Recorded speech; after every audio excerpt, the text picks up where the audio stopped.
अधिवक्ता वंचितों के लड़ाई को लेकर आए हैं इस लोकतंत्र के महासंग्राम में, और मैं इस बैनर तले वंचितों की आवाज़ बनकर वंचितों की आवाज़ अंतिम व्यक्ति तक पहुंचाकर, अंतिम युवा तक पहुंचाकर वंचित समाज को न्याय दिलाने का कार्य करेंगे। वहीं लोकतंत्र में कहा गया है, जनता के लिए जनता के द्वारा चुनी गई सरकार। अब जो मास संख्या में है, मास लेवल पर वंचित समाज है, उनको तय करना है कि उसको जो है खुद के बिरादरी के लोगों को, खुद के सिपाही को नेतृत्व देना है, या फिर ऐसे लोगों को नेतृत्व देना है जो कि पैसे के दम पर टिकट लेकर आते हैं, जो अपने बुजुर्गों के दम पर टिकट लेकर आते हैं, जाके जो है वंशवाद को बढ़ावा देते हैं, परिवारवाद को बढ़ावा देते हैं, जो लोकतंत्र को गाली है।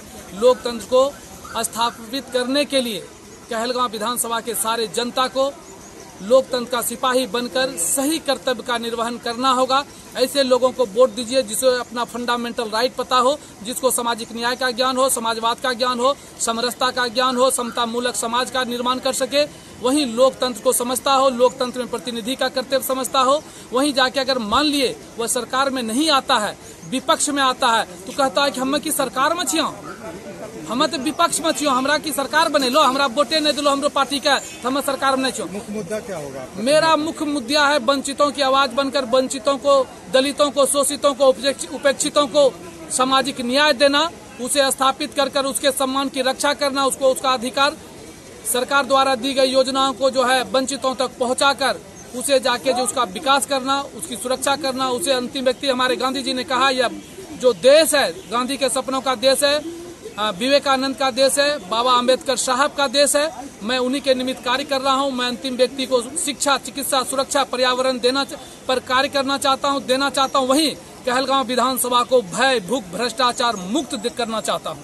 एक तरफ जो है एनडीए का कैंडिडेट है, दूसरा जो है अपना कांग्रेस का इतना साल से शासन चल रहा है, आप अपने को कहां पर? मैं आपको बताना चाहता हूं कि यह जो सोशल मीडिया होता है, पोर्टल मीडिया होता है, प्रिंट मीडिया होता है, यह भारतीय संविधान का चौथी स्तंभ है।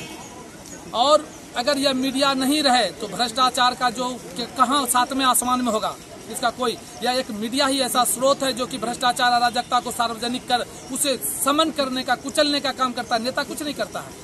वही मैं आपको बताना चाहता हूं कि जहां एक और परिवारवाद बढ़ रहा है, एक बार जाके पूंजीपति लोग टिकट लेकर पैसे के दम पर चुनाव में आ गए हैं।